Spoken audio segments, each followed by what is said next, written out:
first thing I'm looking for is a bounce on IWM, and so I'm looking for a bounce between 386.90 and 386.62. All right, this is this bounce zone right here. And so what makes me look for that, of course, when you're looking for a bounce, look for stack support. That means you're looking for different indicators that are right on top of each other, but preferably on higher time frames. All right, so in this case, I have the low of day of yesterday, which is right here. It says low.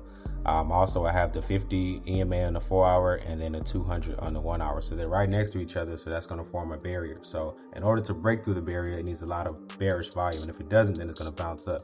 All right. And as it bounces up, that's when you take your percentages from 20 to 40, then 40 to 60. That's when you trim, and then you can let it ride all the way up. Now, if I look on higher time frame, look on the hourly, you'll see that 200 right here. That's why I put right there. And then on the 4 hour, we have that 50 right here. All right, so I'm looking forward to coming down the area and then bounce up. Okay, one of the other names I'm looking for is Google. All right, so I'm looking for calls. I'm looking for above 362.76, and then it has room to the pivot right here, which is 364.61.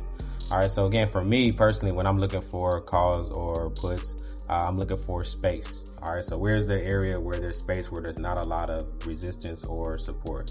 All right, so again, I don't see anything in here, right? And then it's not a lot of room from here to here. So where is it above the pre-market high, then above the 4 hour? So from right here to right here, we have about $2, right? And that's enough room for us to get a nice percentage. And if it does break past the pivot, then we can continue on. All right, so of course you could say, you know, maybe you can get in above the pre-market high, but the safer route would be above here. All right, so if I'm looking on different time frames, that's what you would do. The hourly, 4 hour, daily, and you will be able to see if you see any pivots or EMAs. All right, so in that case, I don't have anything. I have space from here to here. So for Amazon, we have space, right? You have from here all the way up here, right? But you have some resistance in between, right? So of course you have the pivot right here in the 5 minute, 253.53, and also that's the pivot on the monthly if you go to the monthly time frame. So if I go to monthly time frame, we got right here, right? So now we have, again, if it breaks above here, you have room all the way to here, right? But you have some resistance right here in the 9 EMA, right? So again, it could be, you could take it right here and then just be aware that it's coming up, you know, this resistance is here, or you could wait until it breaks above this and then you have room all the way to here, all right, to the high of day. Of course, you have the pivot right here for 4 hour, but sometimes not as strong, but I just put it there just to let me know that it could reject at that point. All right, so now we have the Qs, QQQ. For me, I said we have puts below 731.76, and that is right here.